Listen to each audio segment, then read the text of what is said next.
Today we're digging quite literally into 4,000 years of ancient Egyptian secrets.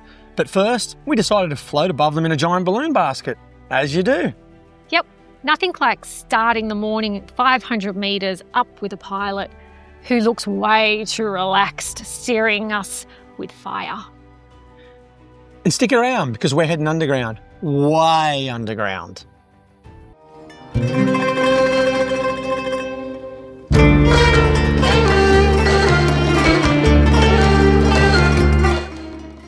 Now, this is the moment we realise Luxor might actually be the most beautiful place we've ever filmed. And yes, that includes Jodie's camera-ready left side. Oi, I nearly fell out of the balloon leaning over for that shot. But look at this view.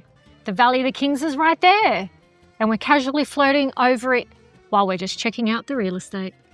Bit of a fixer-upper, needs ventilation, but look at those underground levels. There's something really surreal about drifting above the same mountains that pharaohs saw thousands of years ago. Makes you feel tiny, in a good way.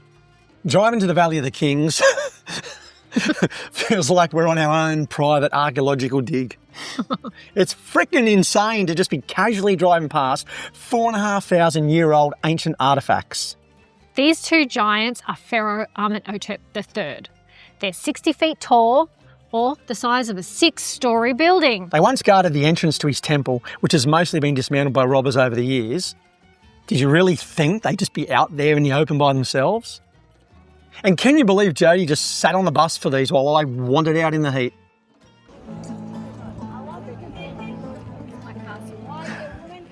Next stop, Hatshepsut's temple, or as I'd like to call it, the original girl boss palace.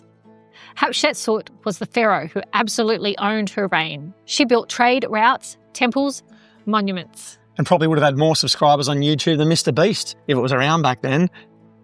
She even carved herself wearing a fake beard. Talk about commitment to the cause. And can we just appreciate how dramatic this temple is? 3 layers of terraces carved straight into the mountain. It's giving, I run this place energy. Let's go and see The tomb. the tomb of King Tut. King Tut. King Tut. Here we go. We're heading down to the tomb. Here we go. Are you coming with me, Graham?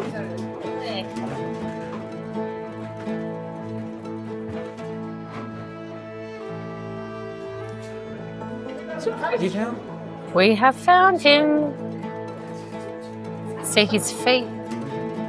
Hey, King Tut. I don't think. Here he is behind us. And it's very small. I think it's like 5 foot, 5'2" maybe. Quite There he small. is. In fact, it's quite underwhelming. Hey, are you going to jump into his tomb?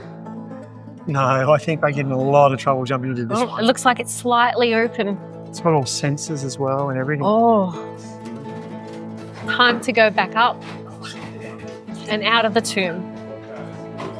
See you next time, King Tut. To the next tomb. Next tomb. Not sure where we're going, but we're going to go and find more. Down to There's King Seti. 139 steps down. And believe it or not, the same amount of steps back up. No way. Crazy, right? Yes. Down we And go, make Seti. sure I don't miss any steps because that would be a bit disastrous. Wow. I'd be falling a long way. About to go in. Hey, Steve, come on. You're jagging the chain. Okay.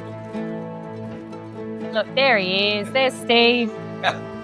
Tomb raid. Oh, careful Graham, coming look out. in You there. can't see What's that. in there, Graham? Steve, I found Steve. You found Steve. Yes. He's the mummy. Yeah. Oh, he's the dairy daddy.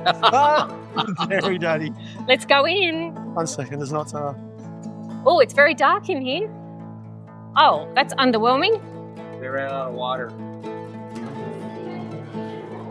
This is more of their 3D art. You can really see if you look for the shadows. Very impressive. Okay. Just found this little, let's say, a doorway. Oh, I don't think I can climb in. This is it. Is that it? This is it. Wow. Ready? I'll go to the back of it. I'm in the back. Come out. Come out. Don't get lost in there.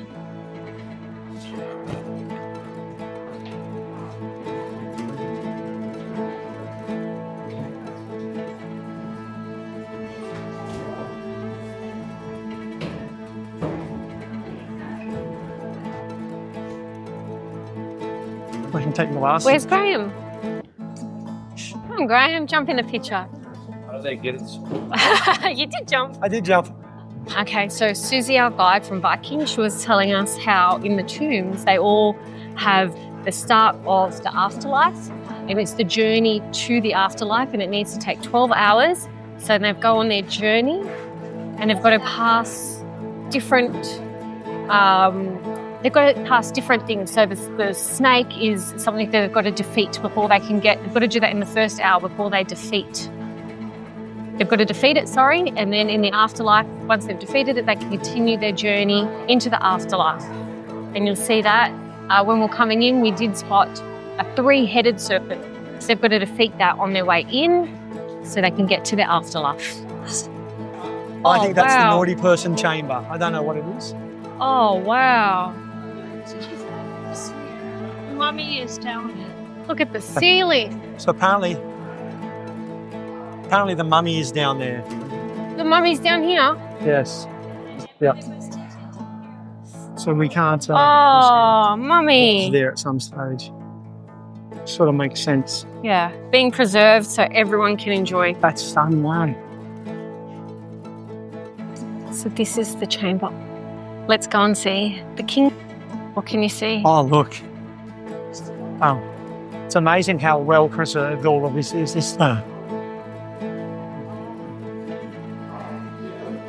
Did you just say size doesn't matter? This is a small but functional tomb. Very functional. So, what about this? Does size matter with this? This is a big tomb, yeah. Or This is big. casket? Big sarcophagus. Sarcophagus. Big sarcophagus.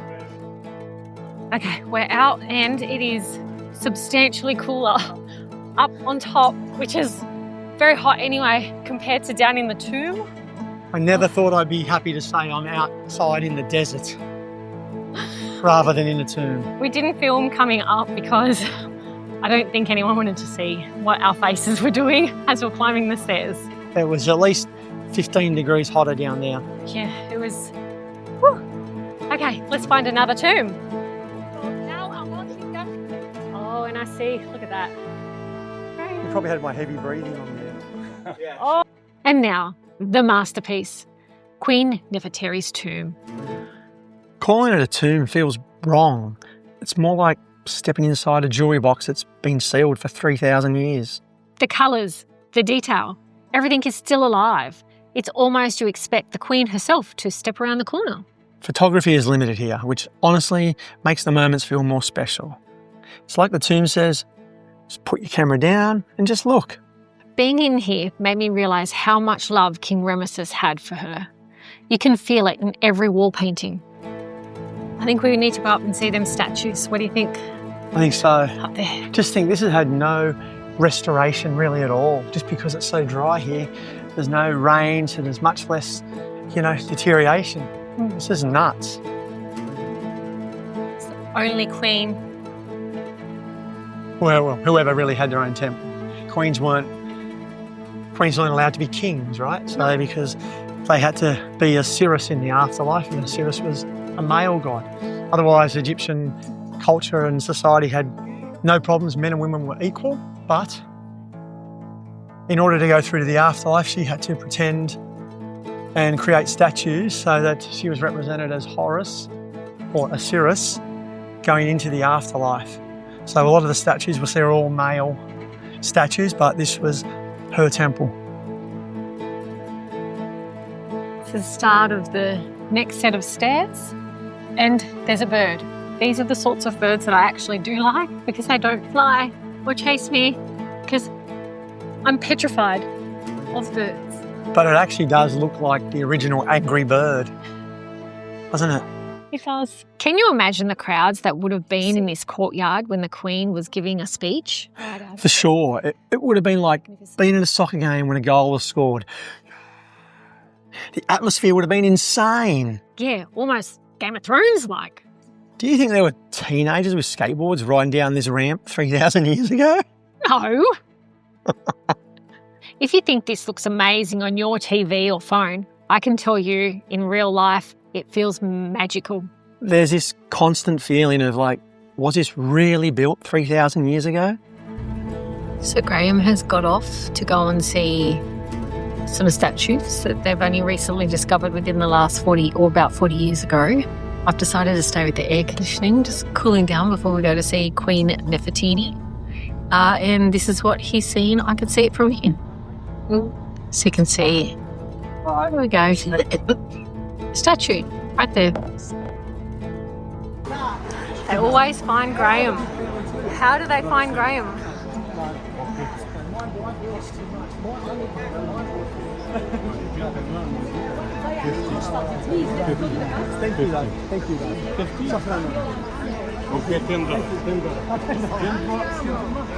He's chasing him. Oh, we can pick it up. Okay. Still going. He's following him. Shukran. I love you. You like that? That's fun. Haha. Let's go to the bus. Graham? Let's go to the bus. F2 or bus C. And our bus guy. Yeah. Next stop, Karnak Temple. What can you say about this place? I feel like it would have been party central back in the day.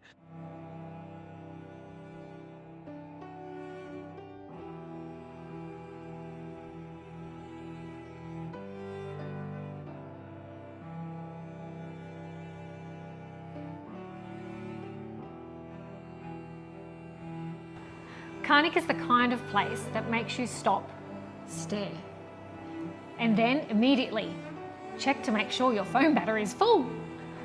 Because everything here is enormous. It's on a scale I've never seen anywhere else in the world.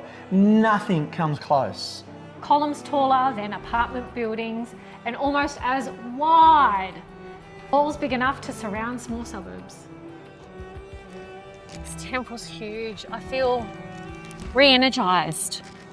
Our guide was telling us that in this temple, it is designed to charge your 7 chakras. They really are incredible, the way they always build things. This is massive, right? This is far bigger than any other ruins I've seen around the world. Incredible. You'll notice a lot of headless statues around Karnak. No, it's not the ancient Egypt's version of a Halloween prank. It's mostly political drama. And if a pharaoh didn't like someone, they literally cut them out of history, starting with their head. Such a shame so many of the statues are missing their heads, but there's so many that are missing their faces. It's like that someone has chiselled their faces off. I'm not sure what happened. I mean, I wouldn't have thought maybe it could have been like the next king who was not happy with the previous one, because the temple here at Luxor has been around for thousands of years. I would have gone through several dynasties, but I don't know the answer. Potentially, yeah. So our Viking guide just told us something that I think is very interesting. So originally, this represented Jesus and his mum and dad, having Mary and Joseph on either side and Jesus in the middle. And then once Jesus passed away on the cross, they'd chiselled away the mum and dad to signify Jesus on the cross. A lot of Catholics and Christians stayed here. Koozies close enough too. It's incredible. You can see obelisks just here, and they just poke above everywhere. Everywhere, yeah. And statues. Here we go, look. Found some. Can you see them? Obelisks everywhere. Yes. The hieroglyphics are still here. belly button over to your left, Graham. Look, I found a belly button.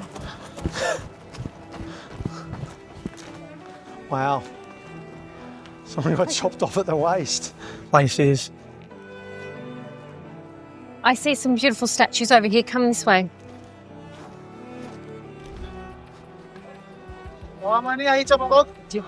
Is this statue big enough for you?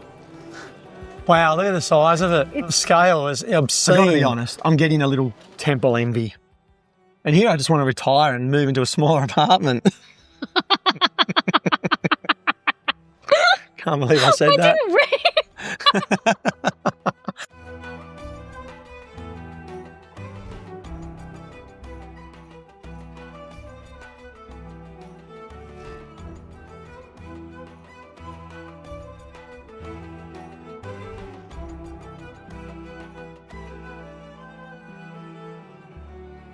You know, if you don't look up, you miss so much, don't you? It's incredible the colour that's still here. It's still here thousands of years later. The detail would have been insane. So this place has withstood earthquakes. It's modern day buildings, it's impossible. But back in the ancient times, they could do it.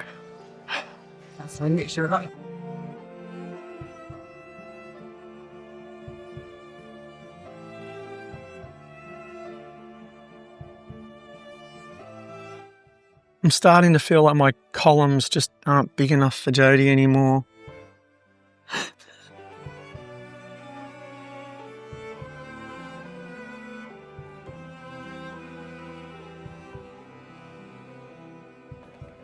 In practically the middle of the desert. Looks like an oasis. It does look like an oasis, doesn't it? It's sensational. It's 100 odd degrees here and I feel like jumping in. Go on, you can do it. There's a magical rope. Oh no, like that stopped you before, Mr. Bernard. There is a little boat though. Oh, I don't know if I can zoom in. No, you can't. That's right. Now this. This is the Karnak good luck charm. A giant stone scarab beetle. Yep. Ancient Egyptians actually believed a bug could change your fortune. The idea is you walk around it 3 times, depending on who you ask. And you get good luck, good health, And 3. wishes granted. So we gave it a go. You see us doing laps, but we're not training for a marathon. We're manifesting upgrades. It's like ancient Egypt went, let's build the biggest thing ever. And they just did it. Fun fact, this temple was built over 2,000 years. That's longer than it takes Graham to pick a restaurant. Well, to pick his food for dinner. It's a big decision. We're in Egypt and everyone talks about the pyramids, which are spectacular. But this place, Karnak Temple, is something else. It is incredible. There are so many columns. There's so much detail in all the columns. It's probably the most amazing architectural and archaeological site I've seen ever. Much better than anything else I think we've ever been to. Yeah, you know, it would be, if you had to choose one to do out of, I guess you have no choice but to choose the pyramids, but this would be number 2. You shouldn't miss this. By far. If you come to Egypt, you must come here. This is words. And I think I'd even say I'd rather see this than like the Colosseum in Italy. Oh, them Spartans It's a big call. That's a big call, but very big I think call. so. Yeah. But then we realised if we stay quiet for too long, you'll get bored and go watch a Mr. Beast video where he buys a pyramid or floods a desert with bottled water. Yeah. We can't compete with a billionaire giving away 10,000 camels or something. So here we are, talking over ancient wonders to keep you entertained. But seriously, look at this place. These columns are over 20 metres tall. Imagine building this with no power tools. I struggle with building IKEA furniture. She knows I does. She does.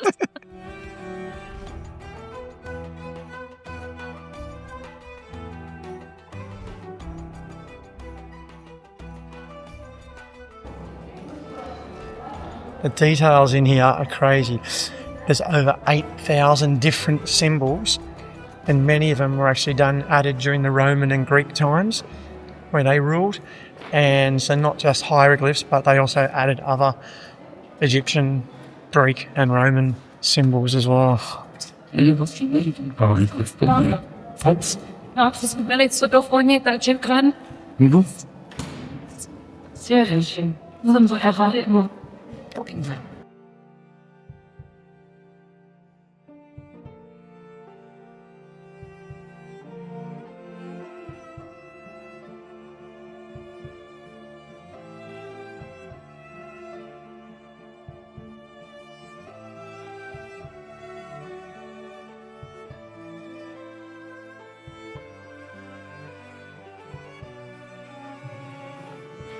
The detail in here is insane, and you can still see a lot of the colours. And look up here. This is crazy. It's like an eye to the sky, an eye to the heavens.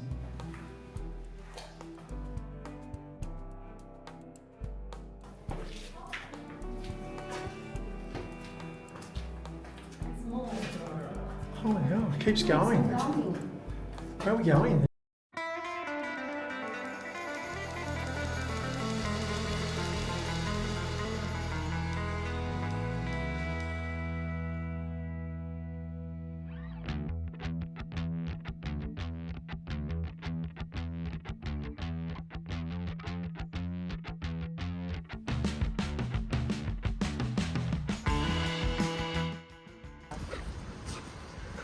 Where are we? The gem. I've been calling it the jewel, but this is... The Grand Egyptian Museum. That's where the gem comes from. I thought it was like the jewel of No. Egypt or something, so I was... how much did it cost to build this magnificent monument? Oh, sorry, what is it? A museum? Cost over $1 billion. $1 billion! Yes. We'll get this side of Graham now. You can see all the plants and the date trees in the background. Handsome side. Oh, his handsome side. Woo! Oh. Dizzy? How does that guy do those spins? Remember those spins the other day? Yeah.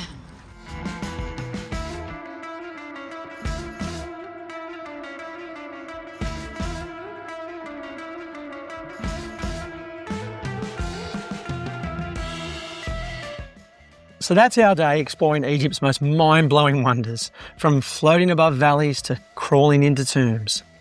This place is magic. Ancient, colourful, surprising, overwhelming, and absolutely unforgettable. And next up, we take you to the Nile, meet some very loud locals, and explore even more ancient secrets. See you there. The colours, the detail, everything is still... Still alive. Your face. Still alive. Cool. Okay, and again. Those two giant pharaohs, Amenhotep the third. Did I get it right? No, Far out. these two giant. Yay! You got it. Deserves a drink.